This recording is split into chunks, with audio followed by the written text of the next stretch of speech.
Salut, bonjour à vous, bonjour à toi qui me regarde en ce moment et bienvenue à 3 minutes de prédication. Ce matin encore, nous allons partager la parole de Dieu ensemble, nous allons regarder sa grandeur, nous allons regarder son amour et sur ce, nous allons regarder dans le livre de Luc chapitre 18, les versets 18 à 30. Dans le livre de Luc chapitre 18, les versets 18 à 30, la Bible parle, n'est-ce pas, d'une rencontre entre ce chef de la synagogue qui est venu vers Jésus pour lui demander, bon maître, que dois-je faire pour hériter la vie éternelle? Lui aussi veut hériter la vie éternelle. Alors qu'est-ce qu'il y a lieu de faire pour hériter la vie éternelle? Et il s'est adressé à la personne, n'est-ce pas, indiquée qui est Jésus-Christ. Alors Jésus-Christ lui dit, pour hériter la vie éternelle, il peut observer toute la loi. Il dit, bon, tiens, ce n'est que ça. Moi, depuis mon enfance, j'observe la loi. Alors, si ce n'est que ça, ça veut dire que moi, j'ai la vie éternelle. Mais je pense que s'il a posé la question à Jésus de savoir comment est-ce qu'il peut faire pour hériter la vie éternelle, c'est parce qu'il n'a pas la vie éternelle. Alors, quand on lui dit qu'il faut observer la loi, toute la loi d'ailleurs, il dit là, il a observé depuis son enfance. Alors, sur ces paroles, Jésus lui dit, tu as bien répondu. Alors il lui dit, tu vas, n'est-ce pas, vendre tout ce que tu possèdes et le donner aux pauvres.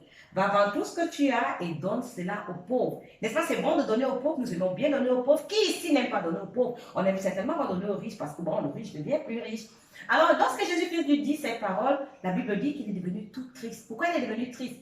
Je pense qu'il est devenu triste parce qu'il a compris qu'il ne peut pas faire ça. Quoi? Vendre mes biens pour donner aux pauvres, ça veut dire que je dois me dépouiller pour les pauvres, alors là, ça ne donne pas. Mais lorsque nous regardons les commandements, dans les commandements, il est dit d'aimer son prochain comme soi-même. Alors, on peut voir que dans ce commandement, il a déjà failli. Et quand nous regardons dans le livre de Jacques, chapitre 2, le verset 10, la Bible dit que quiconque observe toute la loi, mais pêche contre un commandement, est coupable de tout. Tu observes la loi, mais tu pêches contre un commandement, Dieu dit que tu es coupable de tout. Ça veut dire, au lieu d'avoir tes 9 sur 10, tu as carrément 0 sur 10. Ça, c'est véritablement marrant. Alors, tout ça, c'est pour nous montrer que nous ne pouvons pas, n'est-ce pas, hériter la vie éternelle en obéissant au commandement, par les œuvres de la loi. On a déjà vu ça ici une fois dans le livre de Galates, chapitre 3, les versets 9 et 10.